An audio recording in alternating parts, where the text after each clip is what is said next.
Ош шаарынын тургундары шаардык мэрия тараптан берилген ипотекалык үйлөрдүн пайыздык суммасын төмөндөтүү талабын коюп жатышат. Берилген үйлөр мамлекеттик дирекция тарабынан салынган.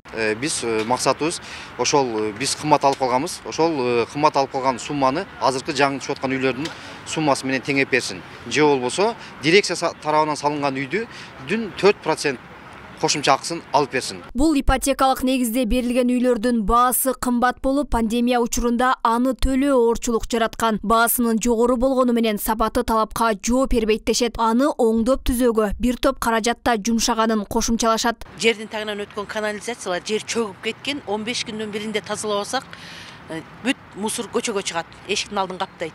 Бул биринчиси, экинчиси светтерибиз таптакыр мындай заманга ылайыктуу болгон эмес да, лампочка үчүн күйүп кетет зымдарыбыз. Ушул лампочканын шору 2 күндө бир лампочка алмаштырабыз. Трансформаторубуз баланска өткөн эмес.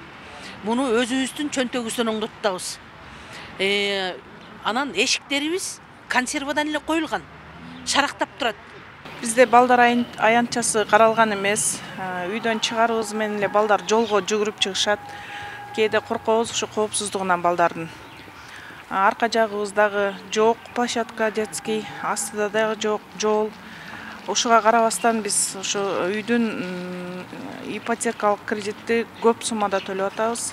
Деген менен бул маселе боюнча атайын эксперттик топ түзүлүп, алар бул маселени дыккат карап чыгышууда. Эксперттик топтордун жыйынтыгы чыккандан кийин комиссия талкууга алып, бул маселеге чекит коюлат. Бирок ипотекалык программада атайын жеңилдетүү каралган эмес. 4% көрсөткүч акыркы чечим болгон. Пока эч кандай чечим кабыл алды элек, ал ачык койду. Өзүңүздөр билесиздер, Ош шаардык кеңеши 230-токтому менен 6% көрсөткүчтү кабыл алган болчу. Былтыр ал көрсөткүч 2%га түштү. 4% бүгүн көрсөткүч болуп эсептелет. 4%дын кийинки тагдыры ошол комиссиянын ишинин жыйынтыгына карап, шаардык кеңешинин пленардык сессиясы тарабынан чечим кабыл алынды.